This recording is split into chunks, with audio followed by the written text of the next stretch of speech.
Para tratar con los vínculos con la naturaleza, tal vez no sea imprescindible involucrarnos tanto en la descripción teórica, especialmente cuando debemos incorporar y discutir tanta información nueva en nuestra matriz, la matriz que nos posee en realidad y que en el estructuralismo ocupó aproximadamente la categoría de sujeto. Hay algunos aspectos más inmediatos que podemos atender en términos de establecer vínculos conceptuales entre lo social y lo natural y que tal vez contribuyan a su vez a clarificar lo anterior. En primer lugar, cierta continuidad explicativa se expresa en la necesidad de comprender que lo social, la sociedad humana como fenómeno observable, se corresponde hasta cierto punto con la evolución biológica de la especie, en tanto deviene en un desarrollo particular de un mecanismo adaptativo. Me refiero al comportamiento gregario, que condiciona y altera los comportamientos reactivos, las pulsiones y los instintos.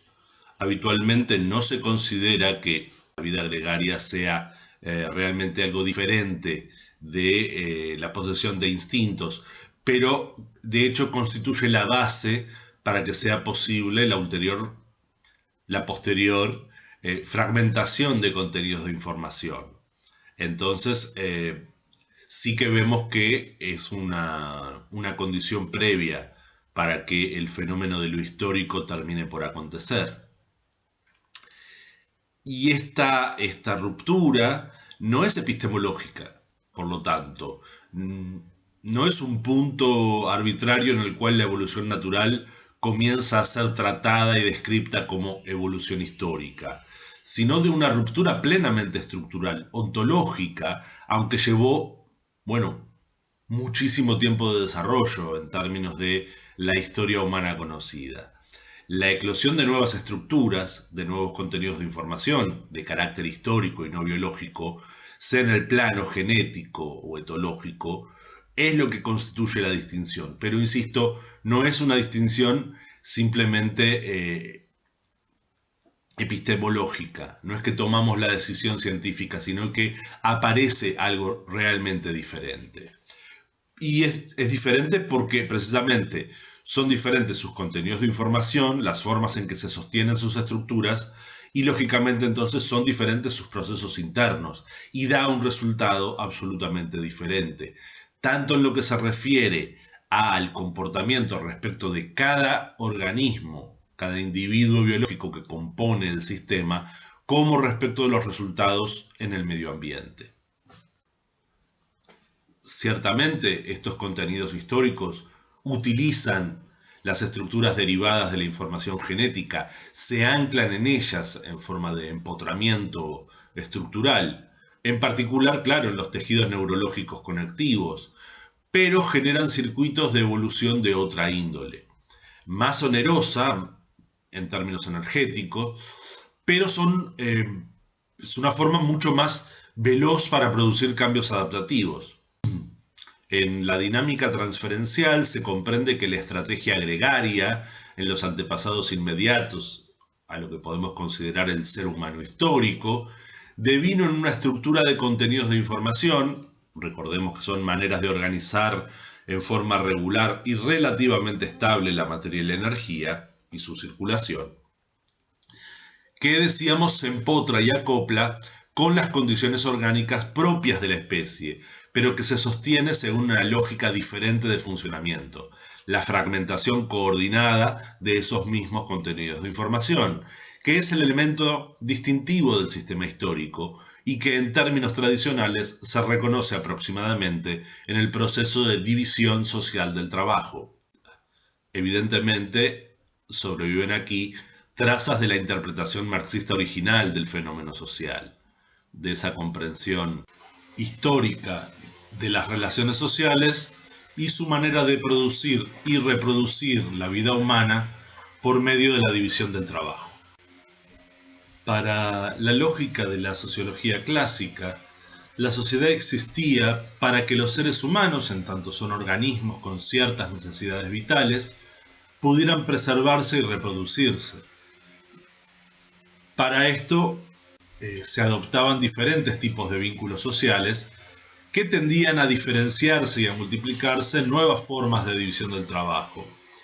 que aumentaban así la productividad y la disponibilidad de resultados. Y, aunque con esto se aumentaba la incidencia en el entorno, a este se lo suponía ilimitado en su capacidad de ofrecer recursos. En cambio, en la lógica transferencial del sistema histórico, emergen de la evolución biológica ciertos contenidos de información cuya inercia de conservación habilita la conservación de los organismos humanos. Es verdad, estos organismos en los que están instalados, pero es un efecto necesario, pero a su vez secundario respecto de su propia conservación. Lo que tienden a hacer los contenidos históricos de información es conservarse a sí mismos antes que a conservar los contenidos orgánicos particulares. Es, claro, una diferencia bastante violenta y contraria al sentido común, y que una vez más,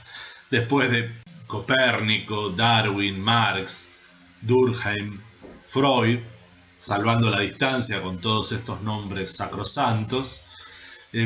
vuelve a arrancar al mísero individuo humanoide del centro de la escena cósmica. Ahora somos apenas un componente derivado, prescindible, intercambiable y eventualmente obsoleto del sistema histórico. Por supuesto, y atendiendo a que esta eventual obsolescencia del organismo humano es por el momento solamente fantasía especulativa, no se plantea que esta ruptura entre la evolución orgánica y la evolución histórica haya sido un resultado abrupto y espontáneo de ciertas disposiciones históricas o biológicas.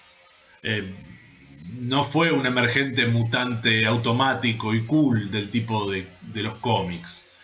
sino más bien el resultado de la evolución de cierta estrategia de adaptación, la de los instintos dispuestos en espacios gregarios, que fue derivando gradualmente en la aparición de este tipo de estructuras históricas, que a su vez acompañaron a las preexistentes estrategias de supervivencia de la especie, en principio como complemento, como una herramienta más, y sus ventajas, expresadas básicamente en la flexibilidad y la velocidad de adaptación, solo eventualmente compensaron ciertas desventajas notorias de sostener estos dispositivos. Desventajas, por ejemplo, como son la dependencia recíproca entre los individuos y el alto costo relativo de replicación y sustentación sistémica, porque en términos de adaptación de la especie el sistema histórico representa un costo adicional considerable. Sostener el aparato psíquico humano cuesta mucho más de lo que cuesta en calorías mantener el cerebro humano libre de las molestias de la información histórica. Y por supuesto, dividir el trabajo tiene,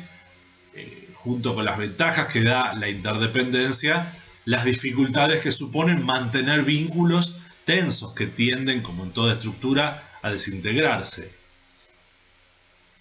Y todo esto a su vez conduce a otra desventaja, menos notoria, pero a largo plazo importante, que es la de forzar sus propios límites de sustentación. Esto es algo que puede ocurrir en otras especies, como cuando una colonia de bacterias en un organismo se reproduce a tal punto y causa tales impedimentos funcionales que aniquila al propio huésped,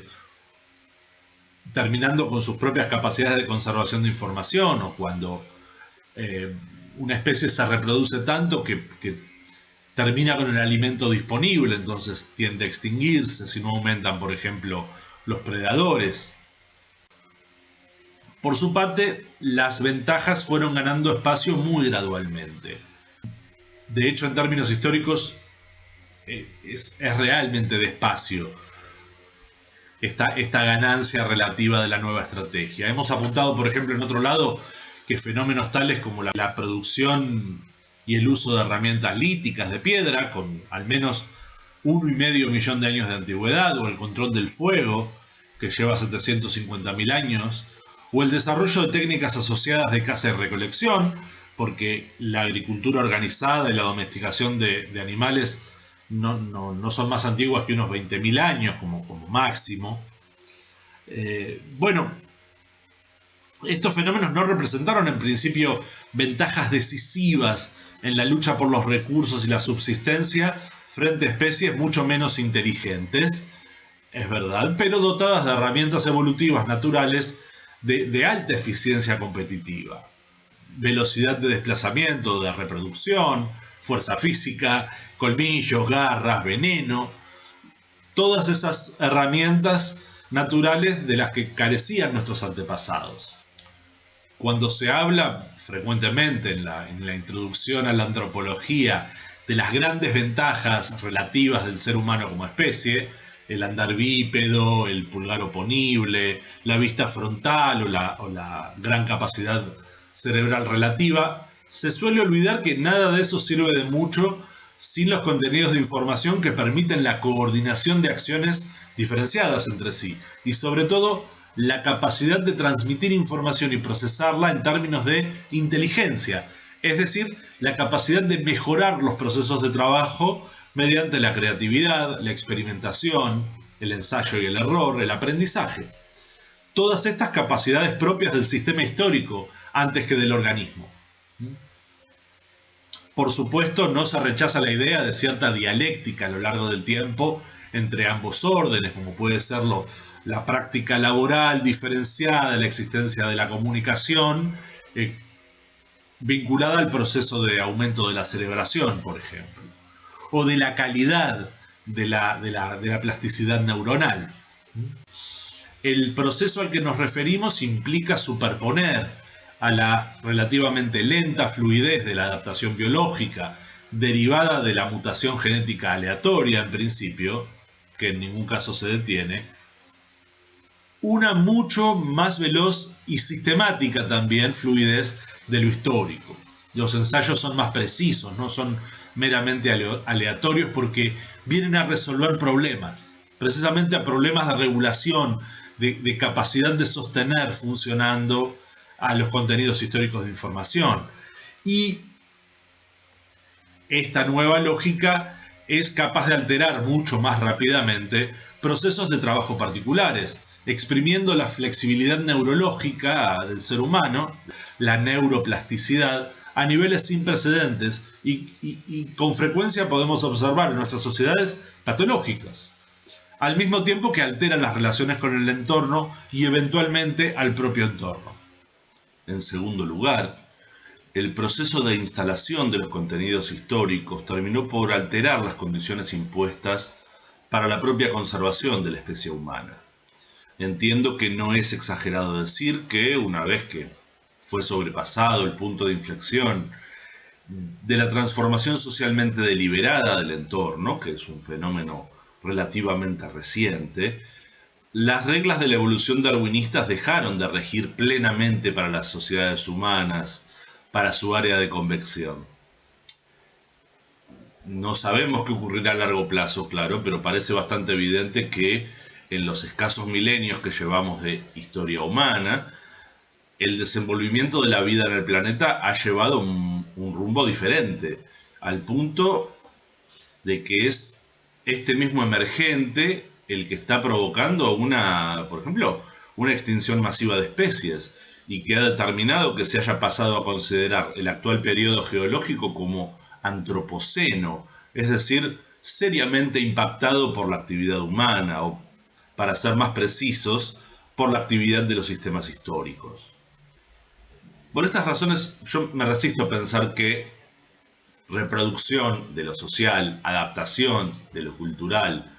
o evolución como sinónimo de progreso signifiquen lo mismo que pueden significar en biología o en alguna otra disciplina afín, incluso la sociología.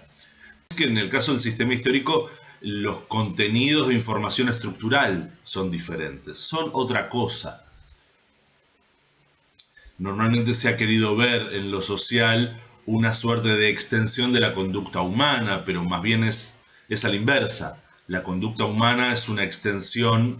de lo histórico, de lo social. Por eso yo prefiero hablar de replicación de contenidos de información, que además es más preciso en términos de lo que ocurre, de dinámica adaptativa del sistema, que es muy particular porque no se produce como ocurre ni en un organismo la adaptación al entorno, ni en una especie biológica. Y para el caso de la evolución, del cambio efectivamente verificado en lo histórico, prefiero el concepto de evolución dialéctica. Sí uso el concepto de evolución, pero en términos de precisamente la dialéctica entre la dinámica de la adaptación y la lógica de la propia replicación. En esa tensión se instala el principal mecanismo de evolución, sin descontar la interacción con cambios que puedan ser exógenos, que estén en el entorno por razones no antropogénicas. Estas complicaciones con lo conceptual siempre acarrean problemas a la hora de cotejar con, por ejemplo, la propia sociología clásica y hacer reconocible el discurso con el cual estamos hablando. Por eso, para la dinámica transferencial es necesario casi siempre agregar una serie de determinaciones de información para que sea inteligible, incluso para gente dedicada plenamente a la sociología. Norbert Elias reclamaba para la ciencia social un lenguaje que le fuera propio. Pero claro, siempre debe recordarse que un lenguaje es siempre una construcción colectiva, ¿verdad? Y que además la ciencia, como cualquier otro espacio social, requiere de los discursos cierto grado de inteligibilidad, de posibilidad de interacción, de intercambio. En este sentido, creo que todo autor que se dedique a la producción de nueva teoría es como un Blade Runner, ¿no? Al momento de proponer o utilizar conceptos. Y entiendo que yo me he cortado y me he resbalado más de una vez solo en esta lección. En el sentido de es necesario sostener correctamente los conceptos, pero además involucrar la paciencia de quien escucha para incorporar un lenguaje que puede ser novedoso y hasta extraño. No obstante todos estos problemas, como el sistema histórico en esta lógica sigue siendo definido como un sistema material, abierto, evolutivo y adaptativo, todo esto implica que hay ciertas reglas que debe conservar y que lo hacen reconocible como sistema. Por una parte, en su replicación, debe vencer las resistencias a la misma por la vía más fácil que le sea posible, es decir, cambiando lo menos posible, conservando los contenidos que puedan ser conservados, replicando la circulación de trabajo de la forma más regular posible, mediados por el desorden esencial de la probabilidad, corporizado en la idea de entropía. Cualquier cambio aleatorio afecta con toda probabilidad el funcionamiento sistémico, en el sentido de habilitar descargas desordenadas de energía, o sea, que no devuelvan orden al sistema, e incrementando, claro, su desorden, su tendencia a la desintegración. Y, en definitiva, estos fenómenos deben ser regulados, contrarrestados, eliminados, lo cual aumenta la demanda agregada de trabajo del sistema en general, en el sentido que decíamos antes, de que todo cambio adaptativo, por muy conservador o hasta reaccionario que parezca, implica un trabajo adicional. Al mismo tiempo, cualquier cambio de escala considerable de estructuras internas es crecientemente estocástico, es decir, proporcional a la complejidad interna del área de convección de la regulación, con lo cual aumenta el riesgo establecido por la aleatoriedad de decaer en estados desordenados. Yo diría, la mitad de mi trabajo se trata de intentar entender el alcance sociohistórico de esta determinación, y es la razón por la cual mi tesis presentada originalmente se titulaba Second Law and Society, en referencia a la segunda ley de la termodinámica. Pero bueno, a lo largo de los años hemos podido ir trabajando y quizá incluso simplificando algunos aspectos que estaban demasiado crudos en aquel momento. Por otra parte, al ser el sistema histórico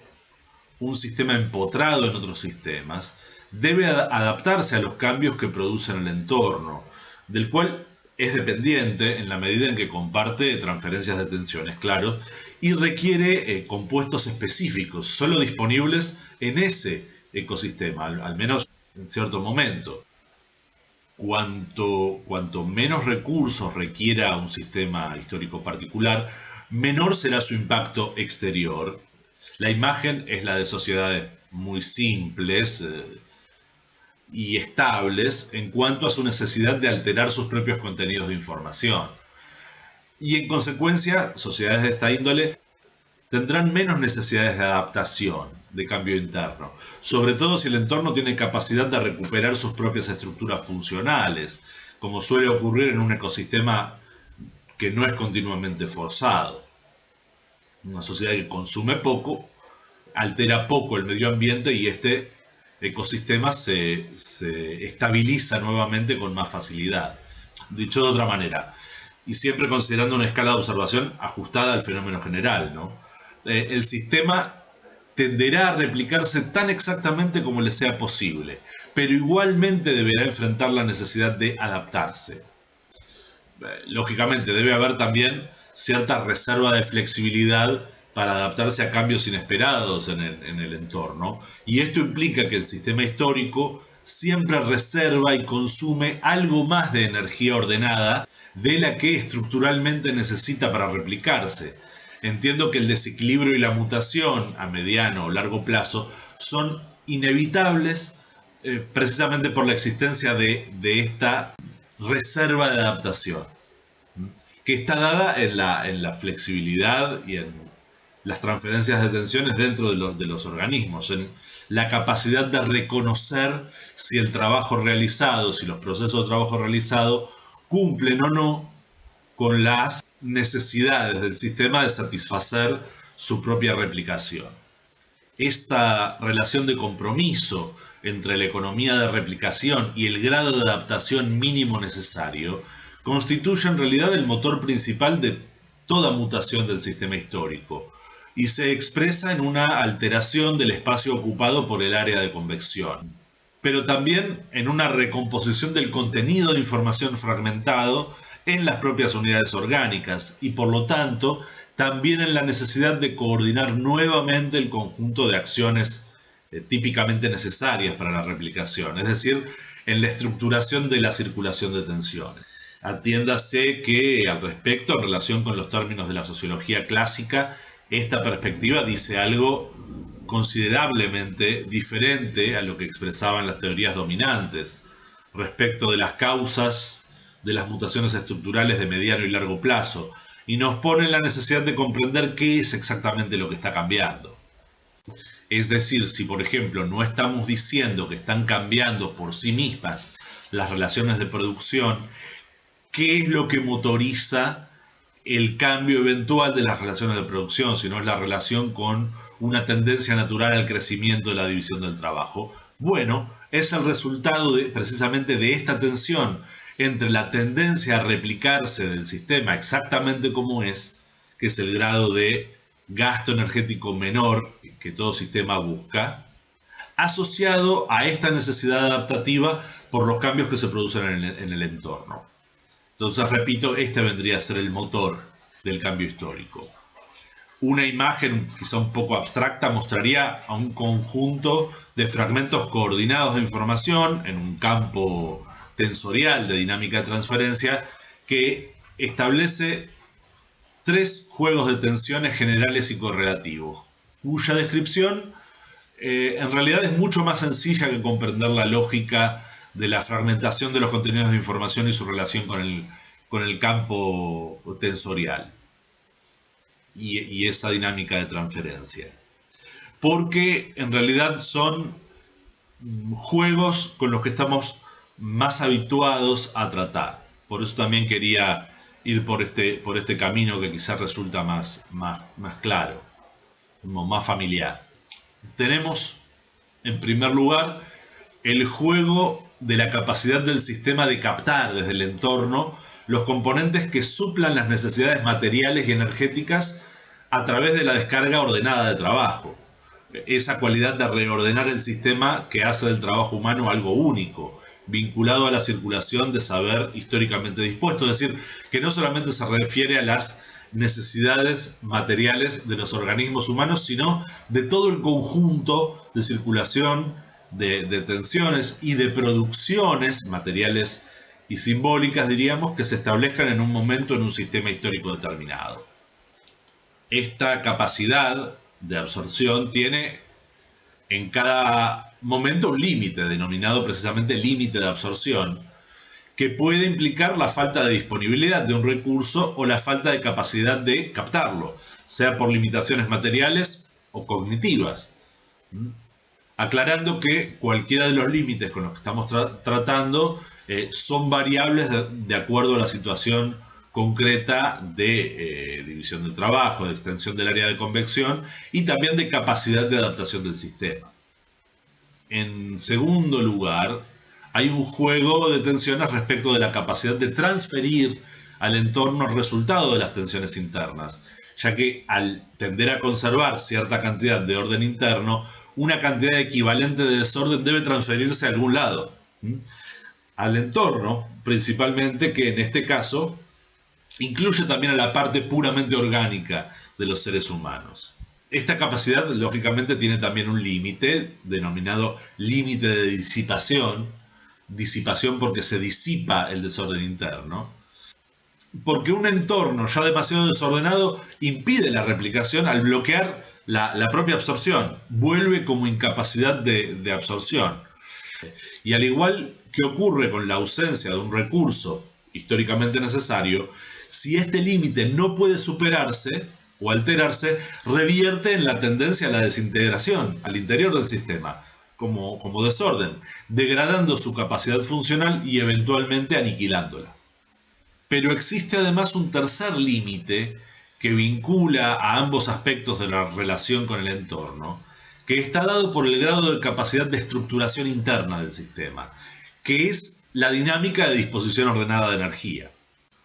Este límite, establecido en el área de convección por el confinamiento de fases del que hablábamos antes, se denomina límite de estructuración y contiene un elemento económico fundamental para comprender la dinámica de las sociedades con mayor volumen de convección, que es,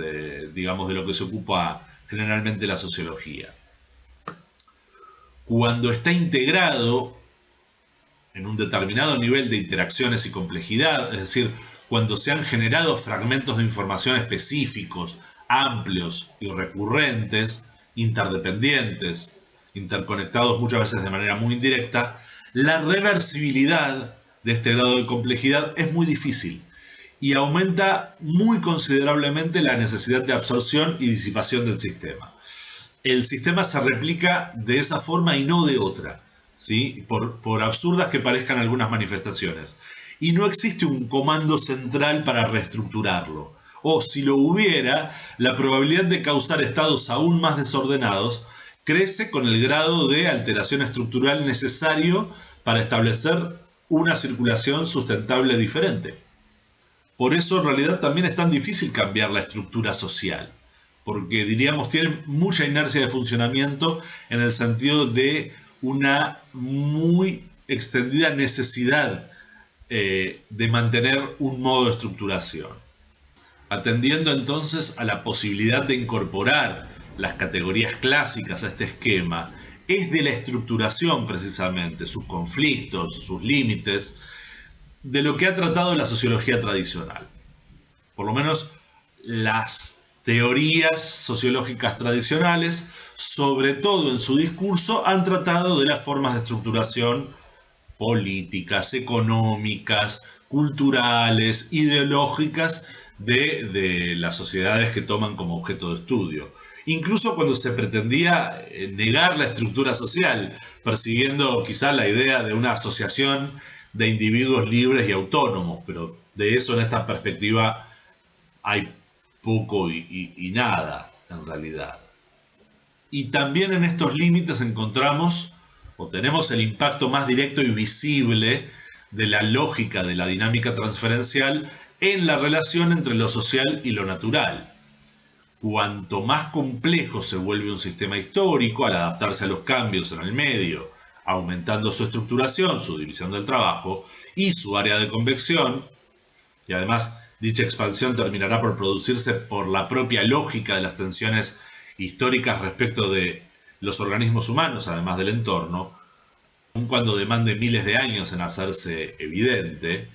Cuanto más complejo sea el sistema histórico, decía, aumenta su presión sobre ese mismo medio, pues requiere de él más recursos y ha desarrollado esa mayor división del trabajo para adquirirlos y procesarlos, a la vez que extiende sus necesidades de disipación, para lo cual existe toda otra, diríamos, sección, aunque en realidad está todo imbricado, de trabajos específicos que requieren recursos y disipan aún más desorden interno. En este sentido, hay que decir que la cantidad de orden interno y de desorden interno son cantidades mensurables, al menos en términos relativos, entre dos momentos de un sistema histórico o eventualmente de dos sistemas históricos diferentes.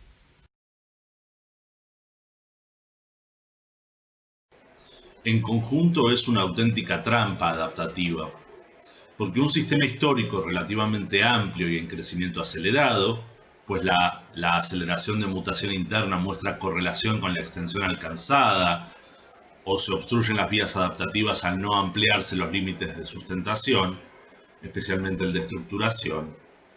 Un sistema histórico relativamente amplio, decía, es también un sistema más versátil, más flexible, más adaptable. En conjunto es más poderoso frente al entorno y también frente a otros sistemas históricos más estables y reducidos, lo cual le brinda muchas ventajas competitivas, ahora sí, pero se aproxima más rápidamente también a sus límites de sustentación y en consecuencia tenderá a ampliar su área de convección hasta que los límites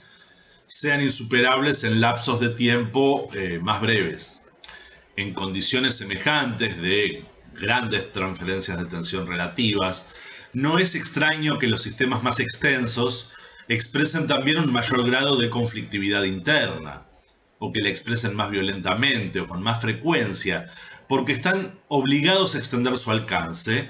forzando un aumento agregado de la capacidad de trabajo, y transfieren en mayor grado su tensión al entorno en forma de degradación medioambiental y a los organismos humanos en forma de sobrecarga de trabajo, de multiplicación de las propias tensiones procesadas y estrés,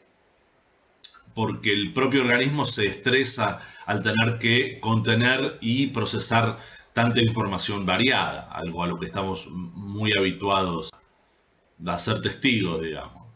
Solo la replicación primaria de los contenidos de información, al estar más fragmentados y requerir de mayores mediaciones conectivas, multiplica la aparición de conflictos. En el propio proceso de educación, de socialización, ya aparecen mayores dificultades. Mientras que la mayor presión estructural agregada fuerza el aumento de la capacidad de trabajo, que, según fue la regla general, hasta la incorporación de energías suplementarias, solo podía expresarse en un crecimiento de la productividad del trabajo por la innovación,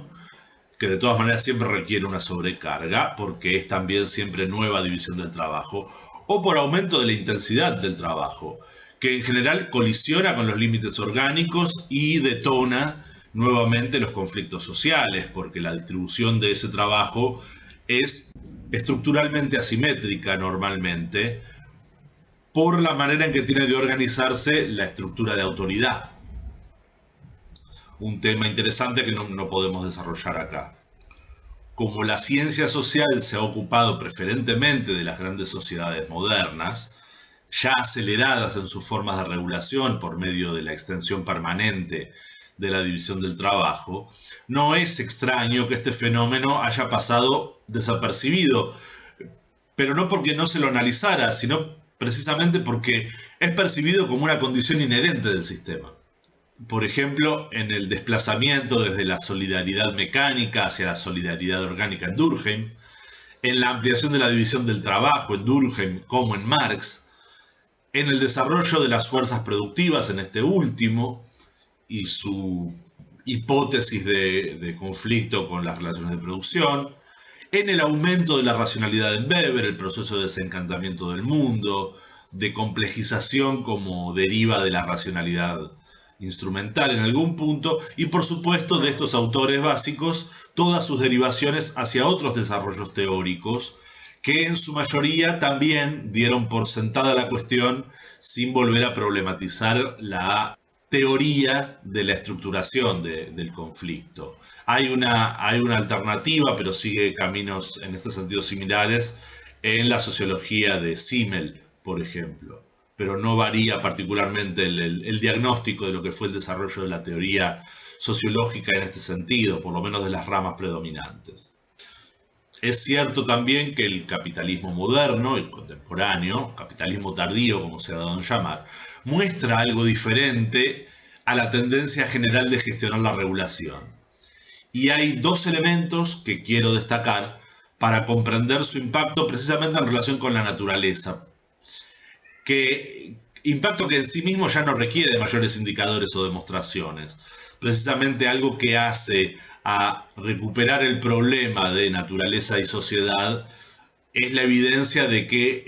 el impacto de lo histórico, de lo social, de lo humano sobre lo natural se ha convertido en una auténtica amenaza para la estructura del ecosistema, pero también de las sociedades humanas contemporáneas.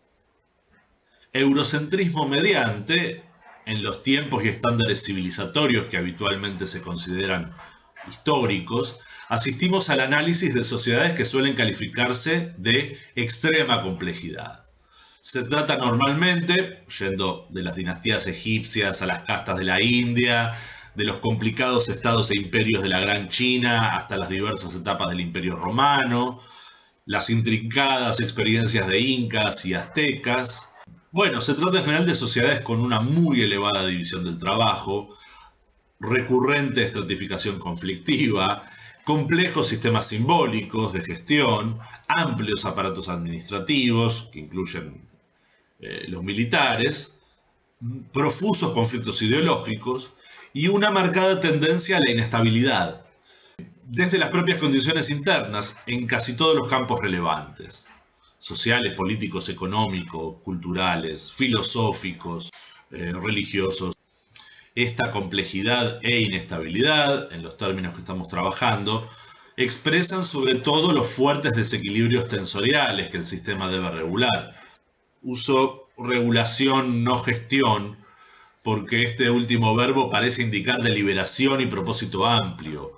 cuando se trata en realidad de una serie de dispositivos que reaccionan regulando los sucesos puntuales de conflicto y desintegración y solo en condiciones muy particulares atacan conflictos regulares, que es precisamente cuando se trata de conflictos que no pueden ser evitados de otra manera, vale decir, que son estructurales y que tienen que ver con las propias necesidades de adaptación, porque se están forzando los límites permanentemente. Esto ocurre, por cierto, en sociedades complejas, pero no necesariamente solo en las sociedades modernas, el capitalismo o el socialismo de Estado. Aunque algunos de los más notables procesos de regulación, que en la teoría tienen diversas categorías que no voy a repasar ahora, incluyen formas diversas de expansionismo, por ejemplo, de la colonización a la conquista, aunque generalmente se promueven todas las formas adecuadas, todos los caminos que sean posibles son promovidos para la regulación. En todo caso, la regla no es procurar cambiar constantemente los mecanismos de funcionamiento para ampliar los contenidos de información, precisamente porque la replicación menos conflictiva es aquella que replica con más exactitud, con más precisión los mecanismos precedentes o el modo en que existían los mecanismos de funcionamiento precedentes. Por lo general se trata de la búsqueda de cierto equilibrio, por decirlo así, entre la mecánica de replicación y la dinámica de adaptación. Equilibrio que es siempre delicado y, diría, dispuesto a ciertos fracasos que son importantes para el propio proceso de estabilización de ciertos procesos conflictivos regulares. De todas maneras, es algo que termina por fallar cuando se alcanzan los límites de sustentación y a la vez no se encuentran más respuestas regulatorias, o se tropieza con la acción de otro sistema histórico que busca también regular sus tensiones. Pero en este caso, cada sistema histórico está funcionando como entorno del otro. No es necesario comprenderlo de una manera especial. Ahora bien, tal como se ha dado la historia y la fusión, la compleja correlación entre áreas de convección, siempre conviene analizar primero si no es preferible ver cuáles serán los alcances de las relaciones entre los distintos sistemas históricos para establecer correctamente el tipo de correlación que se establece. Aunque por supuesto es muy frecuente el tipo de correlación directamente destructivo, basado en la rapiña o en la aniquilación del otro para conseguir recursos, por ejemplo. O indirectamente para conseguir esclavos. Hay diversos modos en que se pueden dar las relaciones entre sistemas históricos. En el caso del desarrollo particular, creo que se pueden dar buenas razones para decir que es singular, del capitalismo y sus variantes, y resumiendo bastante brutalmente a la descripción histórica, que no se condice totalmente, por ejemplo, con la descripción histórica derivada del marxismo, ocurre que luego del proceso de recomposición, diríamos, europeo, tras la caída del Imperio Romano Occidental y la degradación del mundo celta, dos procesos importantes, entre los siglos VI y X de Europa Occidental, la presión de los grandes imperios orientales, el avance, por ejemplo, de esa combinación extraña entre el viejo imperio persa y el nuevo imperio árabe musulmán, o las migraciones militarizadas provenientes de diversas civilizaciones euroasiáticas, el sistema en general en Europa Occidental experimenta la dificultad de enfrentar las crisis internas y una casi constante insuficiencia económica. Y estas condiciones generaron la oportunidad de promover estados e imperios con una especie de doble sistema de regulación expansionista, que ya no se daba solamente por la expansión militar o colonialista. Por un lado, se continuaron las estrategias habituales de la guerra, la rapiña y la colonia, pero gradualmente se incorporó una asociación más compleja entre el espacio de gestión concentrada de lo público, vamos a decirlo así, de los renovados o nuevas formas de estados centralizados, y las experiencias de competencia mercantil de capitales particulares, que ponían el eje en la oferta a partir de la producción manufacturera en mercados que se sostenían en la accesibilidad antes que en la exclusividad. Es decir, que privilegiaban la alta circulación del capital a la alta ganancia por producto vendido, que viene a ser también una especie de proceso de sustitución de importaciones de las caras importaciones desde Oriente, caras sobre todo porque no tenían sustituto y porque para la época esas transacciones transsocietales suponían un enorme costo propio. El flete era un costo realmente muy importante, entonces no es raro que se haya buscado sustituir importaciones en una época donde el transporte era tan complicado, se pagaban portajos, se libraban guerras por obtener vías alternativas, en fin.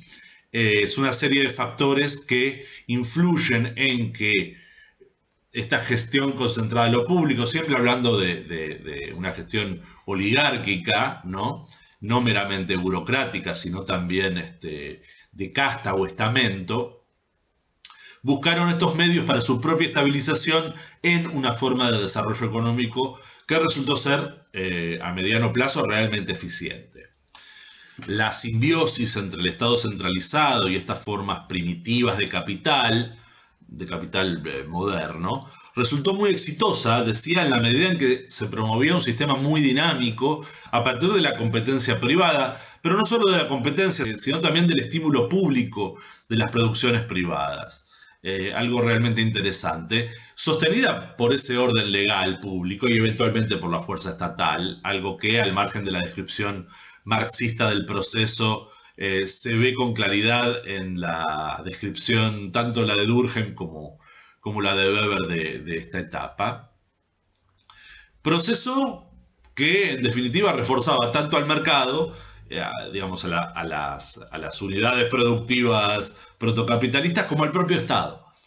El proceso recibió un brusco empujón luego de la fallida experiencia de las cruzadas, un proceso muy largo y conflictivo en realidad, pero que en todo caso puso freno o estabilizó las fronteras europeas frente al avance de los imperios orientales.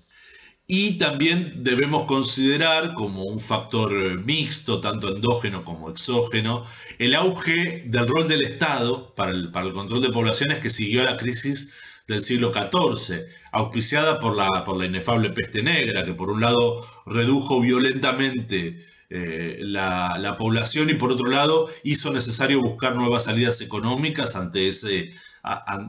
evento tan destructivo para el tejido socioeconómico. En todo caso, después de este periodo se hizo visible relativamente pronto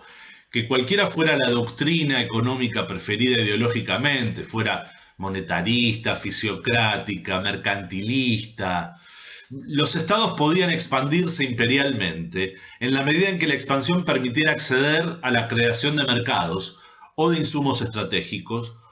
o nuevas vías de expandir la producción de manufacturas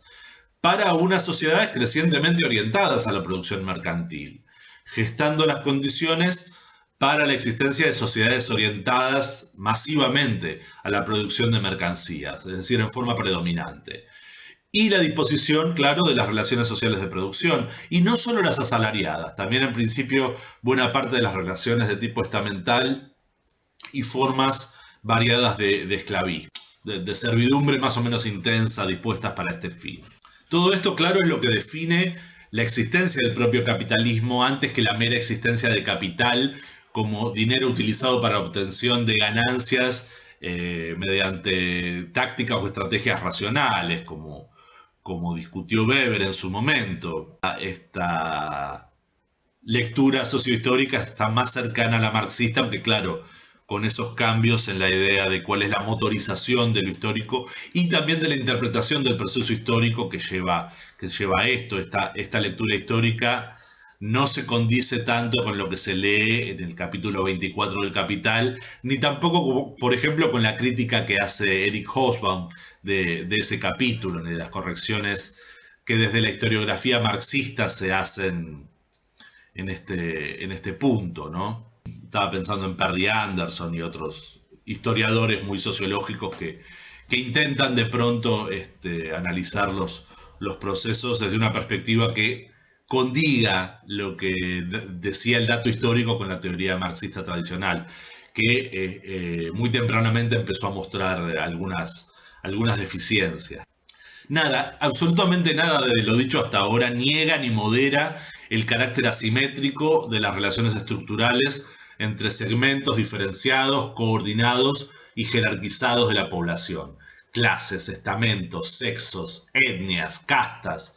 La asimetría está allí presente. La dinámica transferencial no ecualiza, sino en su descripción más general, las condiciones de circulación de las tensiones. Nos dice, hay circulación de tensiones, pero esto no ecualiza el resultado de las mismas. No supone una distribución homogénea del esfuerzo personal ni de las recompensas sociales, sean materiales o simbólicos. Y digo materiales o simbólicos porque a diferencia de lo que ocurre al nivel de las transferencias de tensión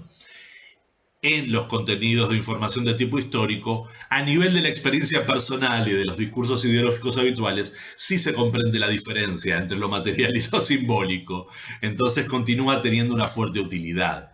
desde el punto de vista conceptual y teórico.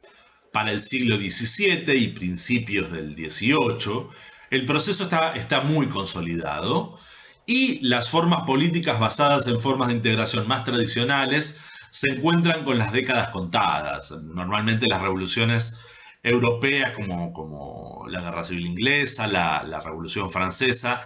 simplemente vienen a traducir en nuevas formas políticas un estado de cosas preexistente. Y el caso es que después de 4 milenios de reinos, estados e imperios tradicionales,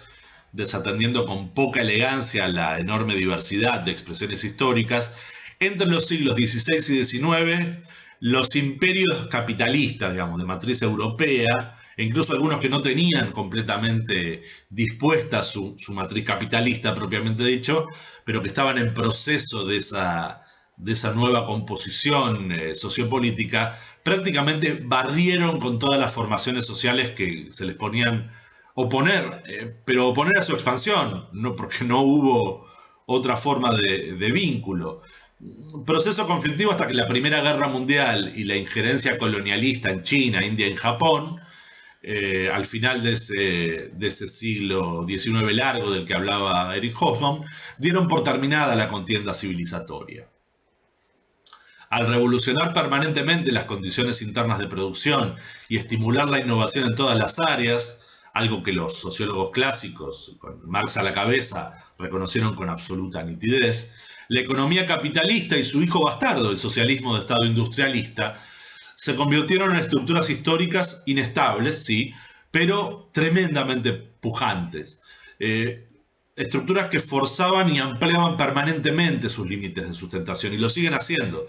organizando estructuras de enorme complejidad productiva e inaugurando la sociedad de masas, estimulando una absorción de recursos planetarios y una disipación de entropía de una escala totalmente nueva, que en poco más de siglo y medio, digamos, desde el primer auge de la explotación de los recursos basados en energía suplementaria, de hidrocarburos a partir de fósiles, cambiaron la faz del planeta de una manera bastante determinante y probablemente irreversible en muchos aspectos. Sea que se haga algo o que el sistema colapse y bueno, la naturaleza retome sus vías habituales. Es muy poco probable porque también ocurre que bastante antes de que empezara a hablarse de capitalismo, o por lo menos de manera extendida, ya desde el siglo XV o XVI, la división del trabajo en estas estructuras nuevas dejó de comportarse como una vía de regulación ocasional o eventual. En un proceso realmente también interesante, se transformó en el mecanismo regulatorio por excelencia, el único que realmente conseguía el objetivo de adaptar el sistema a las condiciones que el propio sistema iba generando, haciendo claro que sus transferencias de tensión fueran enormes, ¿sí? Crecientes y más veloces. Es un proceso que sin tener una fecha de comienzo claro, se ha llamado frenesí de regulación, porque los mecanismos que producían cambios adaptativos pasaron a ser dominantes en la capacidad replicante del sistema.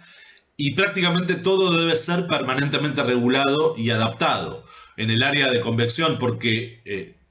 todo el sistema está orientado a cambiarse a sí mismo en forma constante. Entonces, lógicamente, hasta los conflictos estructurales básicos cambian de forma permanentemente. Todo esto tiene resultados notables en la expansión de la producción de bienes y servicios, en la generación de técnicas y tecnologías, de conocimientos, de formas de conflicto social ideológico, ¿sí? De expresiones estéticas y, claro, de oportunidades de desastres sociales y ambientales. Por no hablar del enorme aumento de presión en los organismos y el entorno al multiplicarse enormemente los circuitos de transferencia de tensión. Estamos hablando en los dos últimos siglos de una multiplicación de la energía que circula por el sistema de al menos 50 veces, hablando de la agregación de sistemas históricos existentes. En este proceso, el segundo aspecto que quería destacar y del cual adelanté algo antes, además del frenesí de regulación propio del capitalismo moderno y tardío, ¿no? Se abrió la oportunidad, se forzó en realidad, de incorporar al funcionamiento de la dinámica transferencial para continuar con los procesos y a los contenidos del sistema histórico, un elemento que impidió que el capitalismo agotara su combustible social demasiado pronto, pero que en general no augura nada bueno para el futuro de la sociedad global. El uso masivo de energía suplementaria, un elemento importante que la teoría sociológica tendió a ignorar. Porque si bien es cierto que la ordenación, la disipación de entropía, solamente está generada por el trabajo humano, la energía pasa a ser parte de la materia y de la circulación de materia que es importante para que el sistema histórico contemporáneo funcione, por ejemplo, para el transporte. Eh, no podemos pensar el funcionamiento de nuestra sociedad sin esos contenidos de información históricos que toman la forma de transporte motorizado, o la propia industria que usa energía para extender sus alcances, su velocidad de procesamiento, etcétera, etcétera. Lógicamente, las últimas revoluciones industriales, empezando por la omnipresencia de la electrónica, sería impensable sin las energías suplementarias. Pero en lo que hace particularmente al uso de la energía adicional a los circuitos de trabajo humano, eh, parten del resultado de una búsqueda absolutamente coherente y consistente desde fines del siglo XVII, diríamos, cuando emergen con toda su potencialidad el uso de los hidrocarburos y la máquina de vapor primero y los generadores eléctricos después, lo cual derivó posteriormente, claro, en la revolución de la electrónica y las tecnologías de la información y de la comunicación, bueno, resultaron una serie de revoluciones industriales y también culturales que aceleraron los tiempos, aceleraron la formación de nuevas variedades laborales y productivas, aceleró la demanda de recursos, aceleró la creación de mercados, la expansión de los preexistentes. Bueno, derivó en la extensión del consumo de masas que en ocasiones se ha confundido con cierta democratización, lo cual es bastante ridículo porque no es que se parte de una idea política de democratizar, sino de la necesidad sistémica de extender. Son cosas absolutamente diferentes en este sentido. No hay una decisión popular de que todo el mundo consumiera más o más cosas, tuviera acceso a más bienes y servicios. Fue una necesidad histórica la que llevó al sistema a generar medios de expansión del consumo de masa. Repito que es bien cierto que solo el trabajo humano, en tanto es el único que transfiere tensiones ordenadas y compensar las tendencias a la desintegración, crea eso que puede llamarse valor, que es lo que era valor en la teoría marxista, que aquí es la naturaleza ordenada según las regularidades y tensiones históricas. No creo que sea tampoco el momento de cotejar el concepto de valor en Marx y en la lógica de transferencia de tensiones. Pero, en fin, cuando la energía suplementaria pasa a ser parte del sistema, deviene en un mecanismo, unas formas de gestión de lo histórico y de sus contenidos de información bastante irreversible y aumenta los costos estructurales en la misma medida que permite sostener, por ejemplo, la explosión demográfica y de consumo. Porque hay que entender que actualmente no solo los objetos que consumimos, a los que podríamos renunciar porque no son necesidades básicas, no solo esos objetos o servicios, sino también los alimentos y el agua que nos constituyen tienen una parte sustancial de energía suplementaria incorporada en su producción. En las ciudades no habría agua potable sin motores, sin bombas. Una parte muy importante de nuestros propios cuerpos es energía transferida desde el consumo de hidrocarburos a través de las tecnologías de producción de alimentos y de bebidas, por ejemplo. Es cierto, por ahí queremos consumir trigo orgánico, pero en definitiva habrá en algún momento un tractor haciendo la era o la siembra y habrá un camión o un medio de transporte que funcione en base a un motor que consuma hidrocarburos, trayendo a las ciudades esa producción orgánica. En este sentido no puede existir, a menos que una comunidad, una persona se vaya al monte y produzca su propio alimento, un consumo realmente orgánico en las ciudades. Este es el momento en el que los problemas de regulación generales respecto de la relación entre el sistema histórico y la naturaleza se ponen difíciles, y se ponen difíciles a escala global, con cierta independencia de los conflictos internos que evolucionaron desde sus propias formas de regulación. Desigualdades económicas y jerarquías de toda especie, clasistas, étnicas, sexuales, conflictos sectoriales crónicos, tensiones irresueltas. porque debe atenderse a que, aunque existen conciencias sociales sobre los problemas y formas políticas de enfrentar las consecuencias observables del funcionamiento sistémico, ¿sí? Y eventualmente hay políticas públicas, incluso políticas internacionales, que regularmente fracasan, los propios contenidos históricos de información, siendo inherentemente deslocalizados, un problema que no podemos tratar aquí, pero se deriva de su lógica transferencial, son indiferentes de sus consecuencias a largo y mediano plazo. Quiero decir, mientras funciona, funciona, ¿no? No es un sistema consciente de regulación. Entonces, promueven los circuitos que funcionan, incluso en aquellos que determinen su eventual inviabilidad. Y el hecho concreto es que la tendencia a forzar los límites de sustentación no hace más que incrementar continuamente, de forma acumulada, pero también acelerada, si se observan los ciclos económicos desde mediados del siglo XVIII, por ejemplo. Y en este sentido también la cuestión con el sistema histórico capitalista contemporáneo, al decirse que es global, implica que su área de convección es global y alcanza prácticamente todas las grandes unidades productivas a nivel planetario están vinculadas en algún punto del mercado internacional. Una cuestión ya muy trabajada, pero que no cuesta nada verificar, es que un lavarropas puede tener partes integrantes de 8 países diferentes. Y esos 8 países en realidad importaron las materias primas de 8, 10, 12 países más. Todos los mercados en este sentido están tremendamente intercomunicados. En este sentido, ciertas expresiones ideológico-discursivas, la fobia a la recesión, el terror al estancamiento económico, al desempleo, a la caída de la tasa de ganancia, al subconsumo, o la propia concentración económica, que paradójicamente, aunque vendría a ser el objetivo de las clases dominantes, atenta contra la acumulación ampliada del capital al obstruir la circulación del mismo. Bueno, no tienen que ver con la capacidad sistémica de sostener las vidas humanas que lo integran desde el punto de vista orgánico, sino que tiene que ver con esa necesidad inherente al proceso de frenesí de regulación,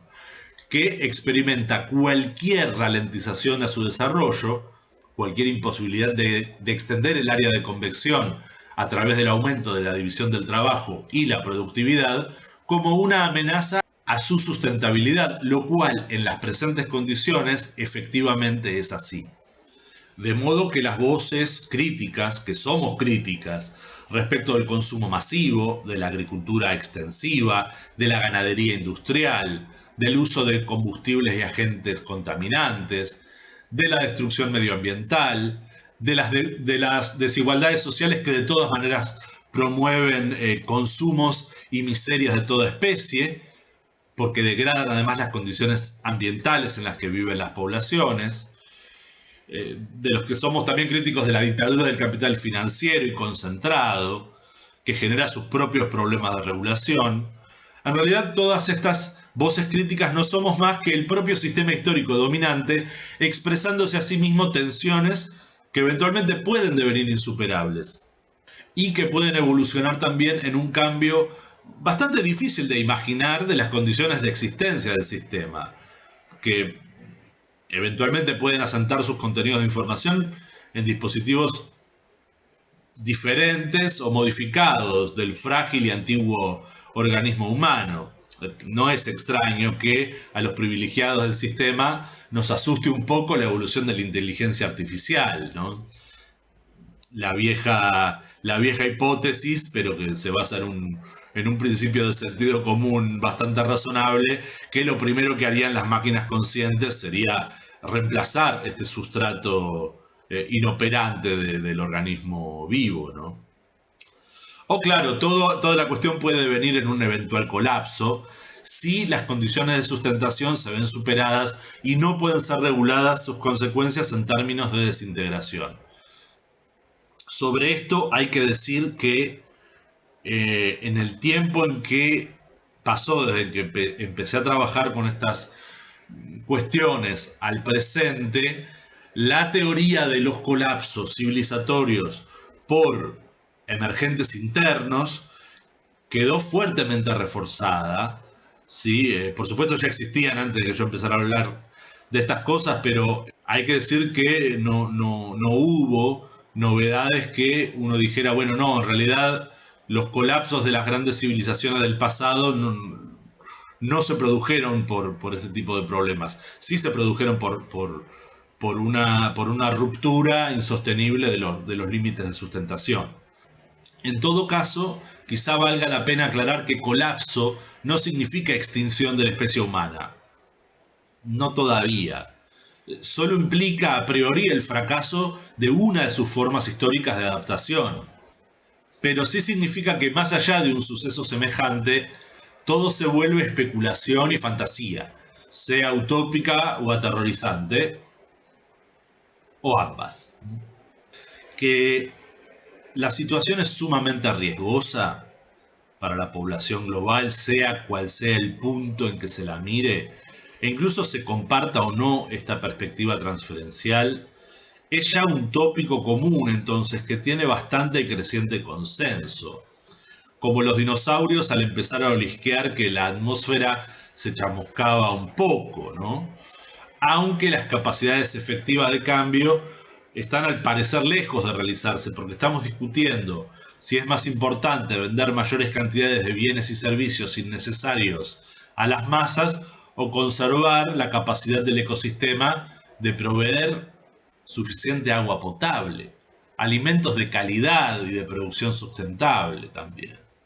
aire respirable y tonterías como esas, ¿no? Supongo que ya es bastante pesimismo después de esta larga lección, así que propongo que es mejor despedirnos hasta la siguiente.